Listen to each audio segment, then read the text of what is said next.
Hola, ¿cómo están? Nuevamente transmitiendo en vivo desde la página de Facebook, el Centro Integral para Personas Mayores de AMIA. Esto es Café Literario, son ya sí prácticamente las 4:30 de la tarde acá en la ciudad de Buenos Aires. Y vamos a compartir, como siempre, un ratito de libros, de comentarios, de reseñas. En este caso tenía ganas de compartir con ustedes un fragmento de un libro que ya empezamos a trabajar en el taller presencial de los viernes, que es Músicos y Relojeros. La autora es Alicia Steinberg, quienes estuvieron el viernes pasado en el taller. Ya estuvimos haciendo una introducción. Es una autora que no merece, no necesita, que no merezca demasiadas presentaciones. Merece eso y mucho más. A lo que voy es que sin duda muchas y muchos de ustedes la han leído o han visto entrevistas, han escuchado sobre ella. Estuvimos trabajando un poquito en el taller algunos datos que tienen más que ver con su biografía, a partir de una nota que salió publicada hace unos años, cuando fallece Alicia Steinberg, donde Ana María Yuba, que era muy amiga de ella y que se juntaba con Alicia en Las Violetas, a seguir planificando, a seguir pensando en proyectos relacionados con la escritura. Un poco esto, lo entrañable, lo identitario de esta escritora y también, compartir algunos de sus fragmentos, como decía, de este libro, que es una novela que tal vez no tiene la forma tradicional o más convencional. En este sentido lo digo, que podemos decir que son relatos que están enhebrados, donde hay por supuesto un hilo conductor. La novela está escrita en primera persona y donde va a tener un lugar muy protagónico el recuerdo, la memoria, cómo recordamos. A partir de situaciones, sonrío porque realmente muy graciosas, muy cómicas, una característica también de Alicia Steinberg, su humor, su ironía, su humor negro incluso. Así que sin más preámbulos, voy a ir directamente a compartir con ustedes, saludarlos por supuesto, a los que están ahí, que sé que están ahí, y que después dejan sus hermosos mensajes, y también a los que durante la semana me van dejando sus comentarios. Va un saludo para todos.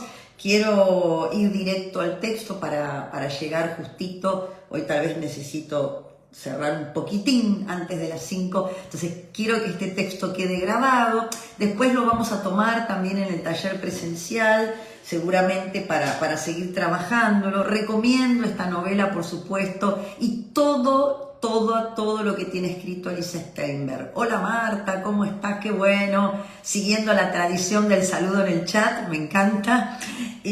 Vamos a leer algo que no hemos leído el viernes, ¿sí?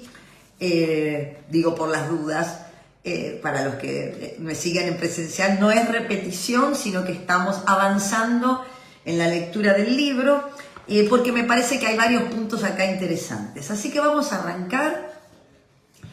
Y dice así: un carnaval me disfrazaron de bailarina Pavlova. No tengo idea de qué era lo que me identificaba como Pavlova. Me llevaron para exhibirme de casa en casa de parientes, entre ellos la bisabuela, reliquia de la familia, madre de mi abuelo materno. Yo tenía miedo de ir a ver a una persona tan vieja que se podía morir en cualquier momento. Me preparé para la visita como para una aplicación de ventosas.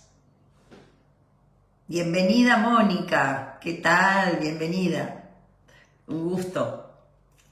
Caminamos por calles desconocidas. Yo con mi disfraz y un lunar pintado debajo del ojo entre mamá y una de las tías. Más atrás venía mi padre, de traje azul y cuello duro, silbando bajito y mirando la copa de los árboles. Cuando vi que se paraba ante una puerta y tocaba el timbre, traté de disparar, pero me atajaron y nos hicieron pasar a la pieza de la bisabuela. Por mala e insoportable, la bisabuela pasaba sus últimos días en esa casa de pensión, alejada de su enorme familia.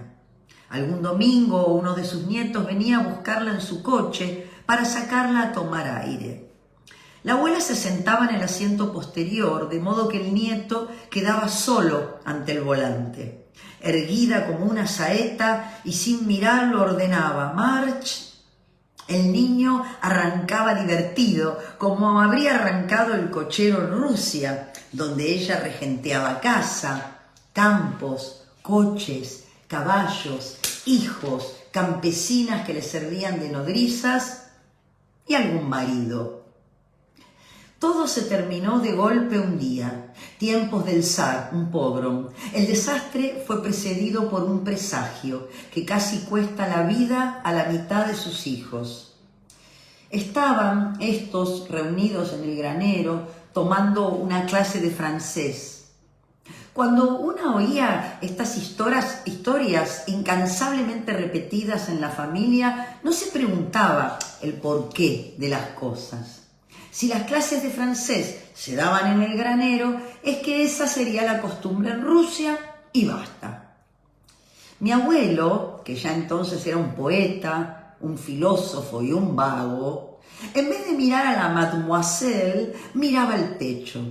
Pensaba en las cerezas del bosque, en las tetas de la nodriza que alimentaba a su hermano menor y en su ilustre ascendencia que llegaba, según le enseñaba su madre, directamente al rey David. Yo estaba convencida de que en Rusia la gente hablaba castellano, pero con acento.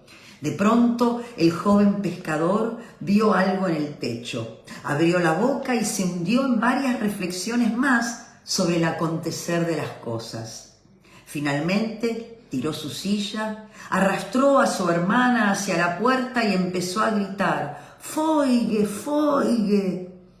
Alcanzaron a salir todos justamente antes de que el techo del granero en llamas se desplomara sobre sus cabezas. La bisabuela no dijo palabra durante nuestra visita. Nos quedamos todos muy tiesos, sentados en las sillas y en la cama. Yo me entretuve mirando un frasco de dulce que había sobre la mesita de luz. Cuando nos levantamos para irnos, la bisabuela me pasó una mano rígida sobre la cara.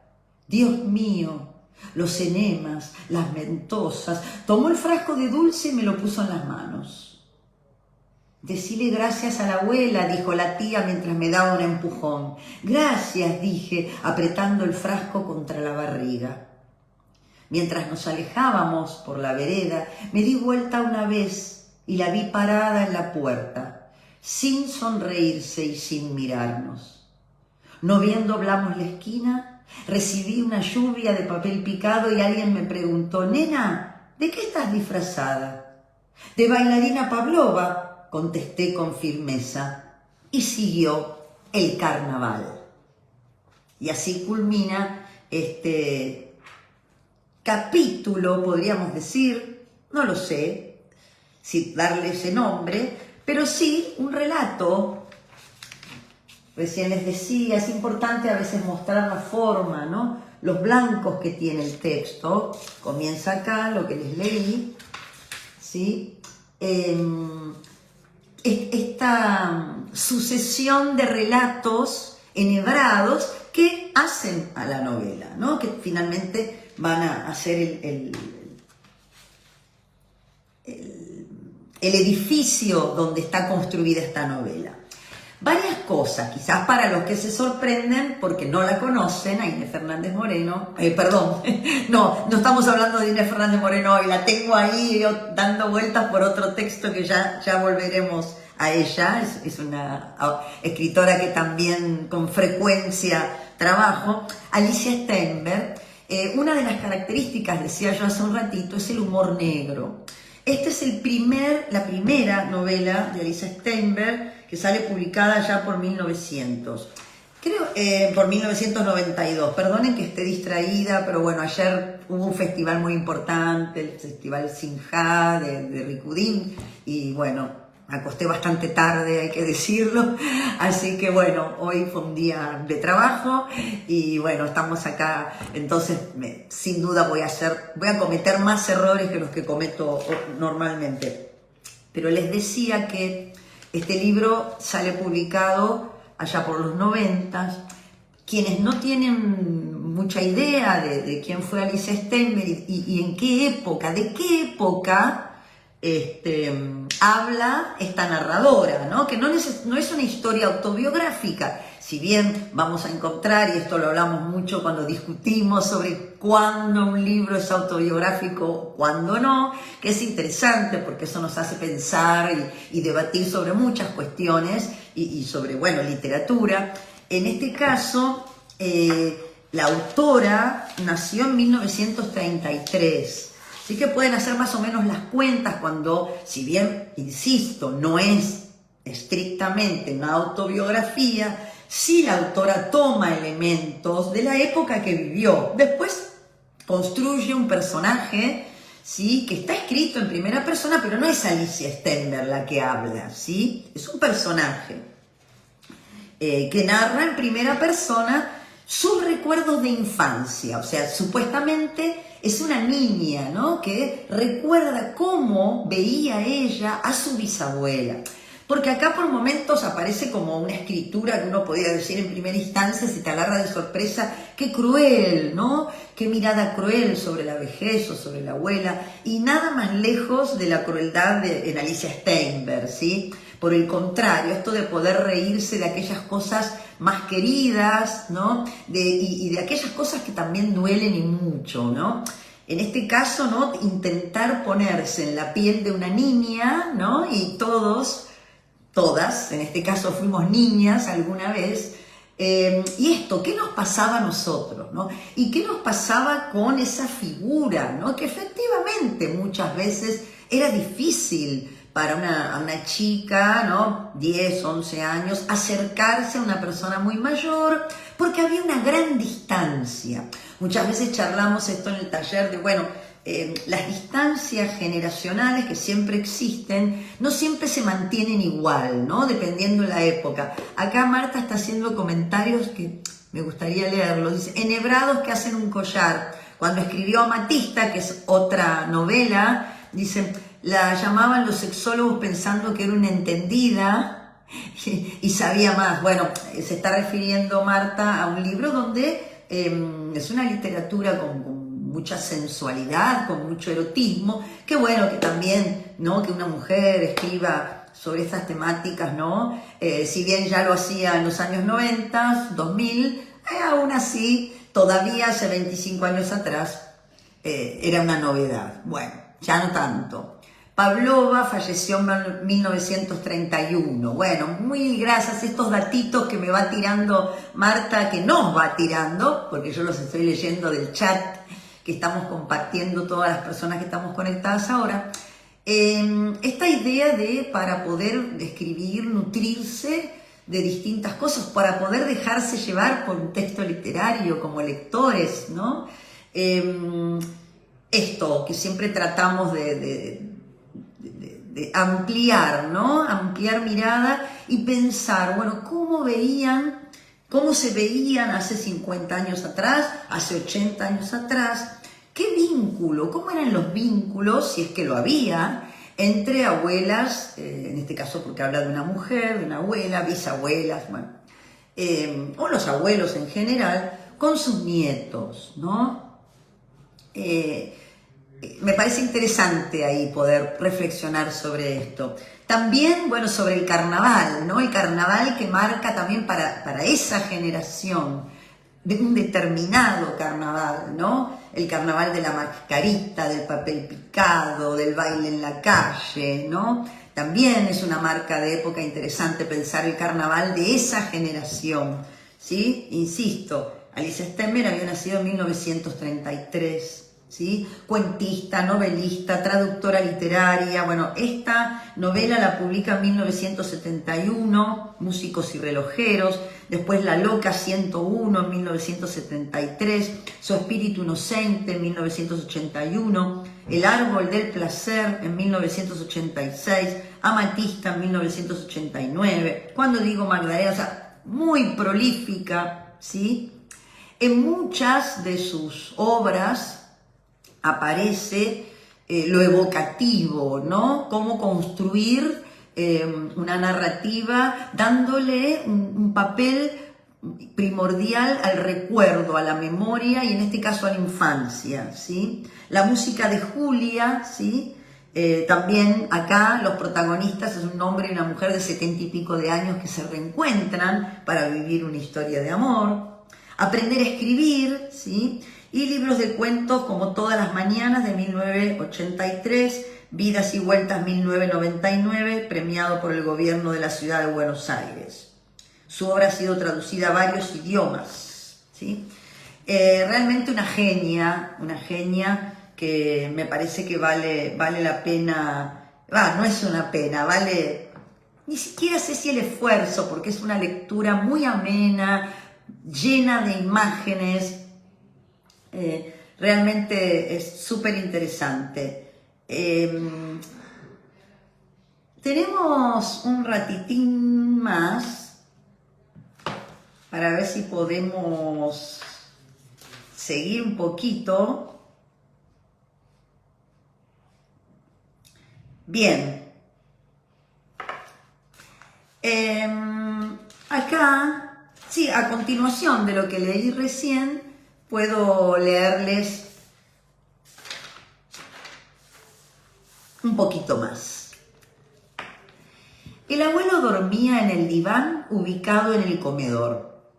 Por más temprano que uno entrara allí, siempre encontraba todo ordenado, la cama estirada y el piso barrido. El abuelo leía La Vanguardia, libros de José Ingenieros y Juan B. Justo, y tratados sobre vegetarianismo. Me sentaba en sus rodillas y me hacía deletrear LAVANGUARDIA, La Vanguardia. Después me mandaba a jugar al patio. Usaba grandes bigotes con las puntas hacia arriba que mantenía en esa forma durmiendo con un aparato llamado bigotera.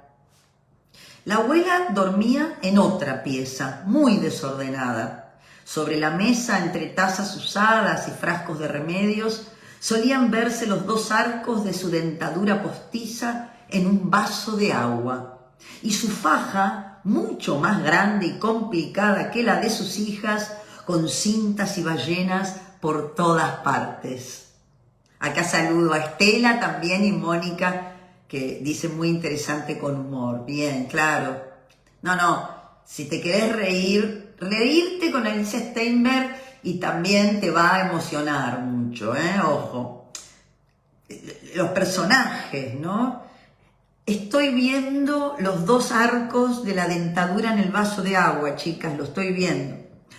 El abuelo estaba afiliado al Partido Socialista, duramente, disculpen mi lectura de hoy, no es la mejor, duramente apartado de la religión y las tradiciones familiares, se dedicó a inculcar en sus hijas las ideas revolucionarias. Les enseñó que todas las personas, judías o no judías, son iguales. Las nenas aprendieron a cantar la Internacional antes que el arroz con leche. No consiguió hacerlas vegetarianas, tuvo que limitarse a ingerir sus verduras en un extremo de la mesa, echando una que otra mirada de asco al puchero que ellas devoraban. Hola Diana Guterman también, ¿cómo estás?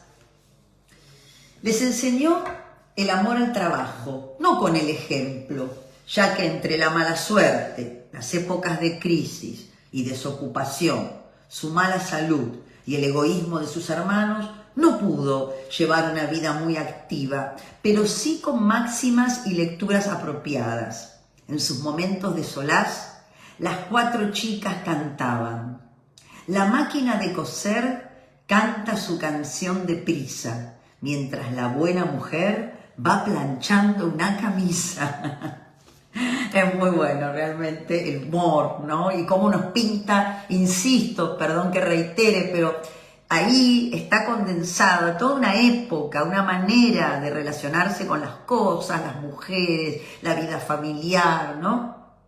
Por supuesto que esto no era siempre así, siempre decimos que son pinceladas, ¿no? Después, por supuesto, ¿no? Había excepciones, había diferencias, había historias singulares con sus propias características, pero enmarcadas en esta época. Mamá fue la única de las 4 que estudió. Nos morimos de hambre para que vos estudies, perra, le recordaban frecuentemente sus hermanas. Estudiar es lo único que me salva de pegarme un tiro por tener que vivir con ustedes, víboras, contestaba mamá. Ella fue la primera en casarse y lo hizo, fiel a las ideas de su padre, por el registro civil solamente. Esto me lo contaron, porque por entonces los chicos no presenciaban el casamiento de sus padres. En la noche del casamiento, según me explicó una compañera de colegio, había ahí algo entre el hombre y la mujer, que después aparecía el nene en la barriga de la mamá. Hay algo acá interesante, y tal vez en la lectura queda pasado medio de largo. Esto, miren la forma, con qué habilidad, ¿no? Con qué dominio de la prosa. Ella dice, en esa época los chicos no presenciaban el casamiento de sus padres, lo cual está hablando de cómo ahora sí, ahora entre comillas, cómo muchos años después ya sí, ¿no? Cómo era la tradición, ¿no? O sea, el casamiento, o sea, cómo había un orden, ¿sí? Que se seguía, y cuando alguien, por las razones que fueran, se alteraba ese orden, a veces ni siquiera por propia decisión, bueno, había un tema en la familia. Bueno, y acá explica el texto cosas que pasan, ¿no? Entre un hombre y una mujer durante la concepción y cómo que aparecían los niños, ¿no? Las otras hijas no fueron tan fieles a las ideas de su padre como mamá. En cuanto vieron que de las reuniones de comité y los grupos teatrales del Partido Socialista no se sacaba nada, me refiero a maridos, se fueron a buscarlos sin ningún escrúpulo a las fiestas y casamientos judíos. No sé qué habrá sentido el abuelo, que siempre estaba diciendo que la religión es el opio de los pueblos ante el palio iluminado y las alabanzas al dios hebreo en las bodas de sus hijas. En cuanto a las otras ideas, Otilia dijo bien claro y muchas veces que plim, plim, plim, plim. Lo dejo ahí para que lo busquen y lo sigan leyendo ustedes, porque yo voy a dejar acá la lectura del texto, pero a lo que voy es una mujer muy crítica, muy escéptica, pero nunca faltándole el respeto a nadie. Construía personajes y ponía en boca de esos personajes pensamientos que por otro lado ella vivió, o su época vivió, donde bueno, había mucho cuestionamiento, donde había un sector muy crítico de la religión y de los convencionalismos. En ningún momento de los textos de Alicia Steinberg aparece algo procaz o algo grosero, simplemente, bueno, pinta personajes, ¿no? Hasta podríamos decir de un cierto costumbrismo, ¿sí?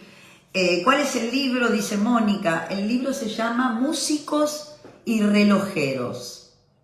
Músicos y Relojeros. Es una novela de 147 páginas. Se lee parte, mira, esta edición de Alfaguara es una belleza, que agradezco también a Cito y Flora, ¿sí? Flora y Cito Clock, que son un matrimonio que concurre al centro y a mi taller particularmente, y que donó una cantidad hermosa, interesantísima de libros, y entre ellos estaba este, y que más adelante, bueno, tengo ahí un material también pero bueno, quiero dentro de un par de semanas bueno, Cito escribió un libro, ahí sí hizo un libro, Abraham Klock, Cito, para los que tenemos confianza con él, escribió un libro, sí, autobiográfico, ¿sí? Y ahí también vamos a aprovechar esto para establecer algunas diferencias, ¿no? Cuando un libro es autobiográfico, cuando no, y muchas veces esos límites, ¿no? No quedan tan claros, quedan difusos. Bien, músicos y relojeros, exactamente, ahí está escrito, sin juzgar, claro, y no olvidarnos que esto es literatura. Entonces, la literatura no pretende decir que las personas que creen o no creen en tal cosa son, sino que está construyendo algo. El tema sí está bien hecho, ¿no? Me parece que acá sí tenemos a una escritora de gran talento y que entonces no importa qué temas toque, incluso podés estar de acuerdo o no sobre lo que dicen sus personajes, porque ella tampoco está escribiendo un ensayo. No es lo mismo generar teoría, ¿no? Y plantar fundamentos teóricos donde sí se pretende algún acercamiento a cierta verdad. No, acá son personajes, ¿no? Porque bueno, si no, a veces en esta hipercorrección, muchas veces que hay sobre la literatura y sobre la obra de arte, no podría nunca haber un personaje asesino, porque todos sabemos que está mal matar, pero puede haber un personaje asesino y va a pensar como un asesino, porque si no, no le vamos a creer, ¿no? Entonces digo, también a veces nos olvidamos que la literatura plantea un como sí. No es que estamos hablando de personas, sino que estamos hablando de personajes. Y esa pequeña diferencia es una enorme diferencia en realidad, ¿no? Así que bueno, vamos a seguir con Alicia Steinberg en el taller presencial y el próximo miércoles también vamos a seguir buscando material y les voy a ir echando con algunas entrevistas y bueno, si podemos, por supuesto, seguir avanzando en algunos fragmentos. Voy a concluir acá el cafecito de hoy, espero que lo hayan disfrutado. Para mí siempre es un verdadero placer tener este ratito con ustedes, yo sé que lo disfrutan, así que bueno, seguimos adelante. Un enorme abrazo y nos encontramos por este mismo medio, por nuestra querida página, el próximo miércoles 4:30 hora Buenos Aires. Chau, chau. Gracias.